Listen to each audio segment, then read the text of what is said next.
Hey guys, welcome to the Liberal Hive Mind, a channel solely focused on exposing the abundant hypocrisy of the left. Now obviously before I make this next statement that I'm about to make, I gotta preface by saying, in no way do I support or stand with authoritarianism or authoritarian leaders. You guys clearly know my views on freedom. But one thing that I do want to point out is that the authoritarian system, the fascist system, communist dictatorships, they all have one thing in common. There's one common denominator, and that's generally a strong leader. Somebody who clearly isn't playing games. Tough guy, so to speak, a harsh negotiator, a person who knows how to use their leverage and flex their muscle, and that for a nation to a certain extent, especially on the global stage, is a good thing. And again, this is not to endorse communist dictatorships, authoritarianism, or fascism, but merely to make the point that a strong leader is a good thing. You can't have a whiny little baby as the CEO of your company. It just wouldn't work. Then why is it that in the West, we keep electing whiny little babies, little puppies,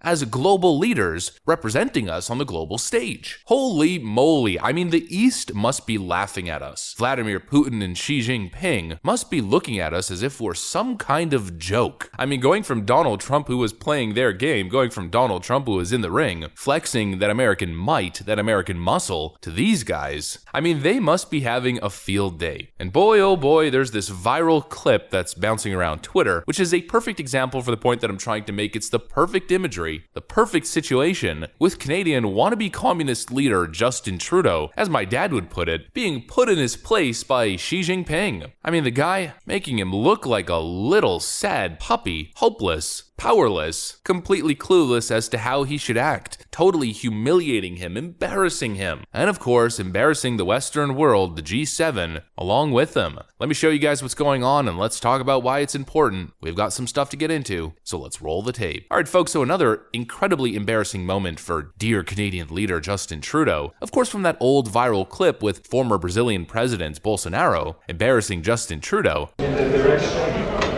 of the photographers in front of the flag. To now this.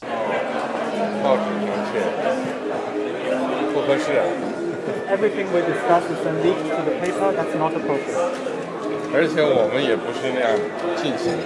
And that's not how the way the conversation was conducted.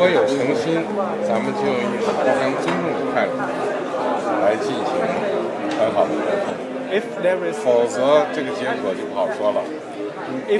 sincerity on your part, free and open and frank dialogue, and that is what we will continue to have. We will continue to look to work constructively together, but there will be things we will disagree on, and we will have to. Let's create the conditions first.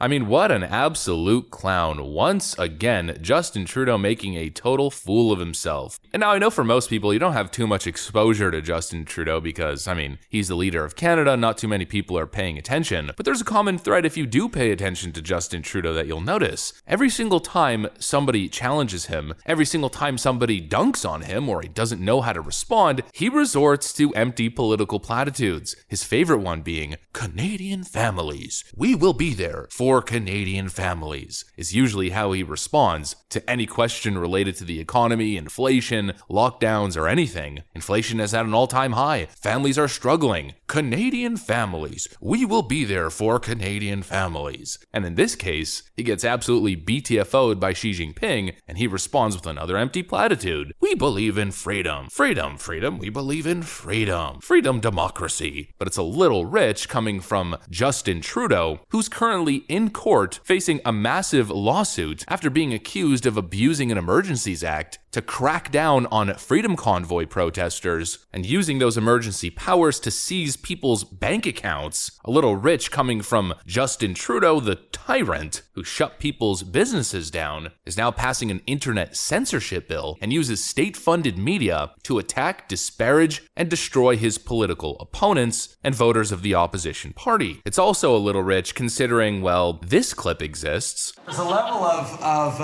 admiration I actually have for China. Their basic dictatorship is allowing them to actually turn their economy around on a dime and say we need to go green as fastest, we need to start investing in solar. I mean, there is a flexibility that I know Stephen Harper must dream about of having a dictatorship that he could do everything he wanted.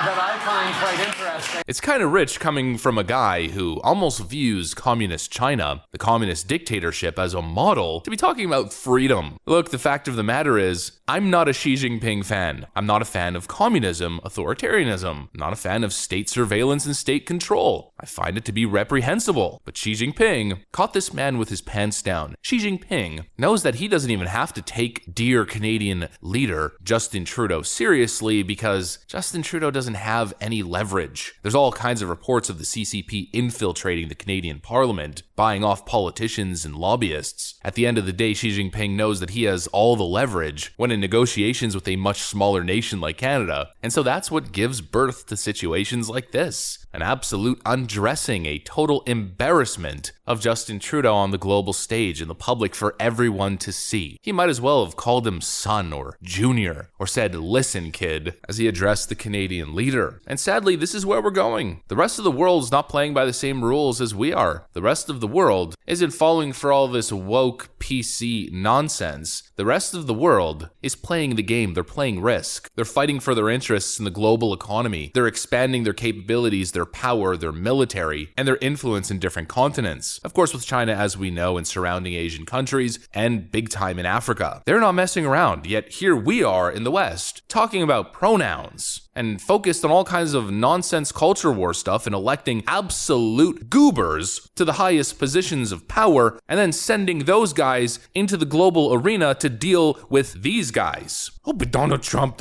is very mean. He's a very mean guy. He makes my fifis hurt. Well, hey, at least Donald Trump had some damn cojones and was willing to stand up to these dictators. He was willing to get at that negotiation table. Of course, he was soft a little bit. He would lull them to sleep, and then he would put the pedal to the metal and fight for American interest and Western interest in general. Not only was he doing that with foreign dictators from the eastern side of the globe, but he was also doing that with globalist entities like NATO and the UN. The guy knew that he had the leverage. He knew that he possessed the strongest power, being the president of the global superpower that is the United States of America. And he knew how to flex that muscle. He knew how to use it as a bargaining chip at the discussion table, at the round table. These guys, these left-wing dopes, don't. And that's why Eastern leaders are making complete fools of them. You need strong leadership. You need people in positions of power who know how to be tough, take a wide stance, put their shoulders back and their chins up, and posture on behalf of Western citizens. Otherwise, you get what we're currently seeing under Joe Biden's leadership. Russia running amok, extremism brewing in the Middle East, Iran and North Korea feeling more emboldened than ever, just general destabilization and chaos. And especially on global trade, you see the Saudis and OPEC Plus making complete fools of Joe Biden. The guy's a complete clown. Who remembers him coming in 2020? We're gonna treat the Saudis like the pariah they are, is what he said. It's probably a paraphrase, it might be a direct quote. I'm running off memory here. Then the Saudis, of course, slapped him around. He basically went there begging on his knees because he gave up all of his leverage like a real smart guy. And now, I guess to gain favor, he just granted immunity to Crown Prince Mohammed bin Salman. Immunity in probably what I'm assuming is the whole situation involving Khashoggi, the slain journalist Jamal Khashoggi, who people are alleging the Crown Prince was behind that whole ordeal. So weak leader Joe Biden handicaps himself metaphorically by attacking domestic oil production, says he's going to be real tough on the Saudis, puts himself in a position where he's then stuck begging the Saudis essentially tell him to take a hike, and now instead of pushing more domestic energy production and pushing the American engine forward, he's doing legal favors for the Saudi Crown Prince. Here's immunity, young prince. Now please produce more oil with slave labor for us, please. I'll even kiss your feet, is essentially how I'm reading this situation. And so here we get to the conclusion of this video. We need strong leaders. We don't need authoritarian leaders, but we need strong leaders in the West. We need leaders who are a little rough around the edges, who know how to be tough, who know how to navigate tough situations, problem solve, and put their foot down, who know how to use leverage, who know how to properly represent American and Western interests on the global stage. Not these absolute incompetent, clueless clowns who are enabling Eastern authoritarian leaders to run laps around them. But that's basically what I got. You guys get the point. If you enjoyed the video, make sure to leave a like and possibly subscribe to the channel if you guys are up for it. I'm gonna get out of here. Thanks for watching, and I'll see you on the next one.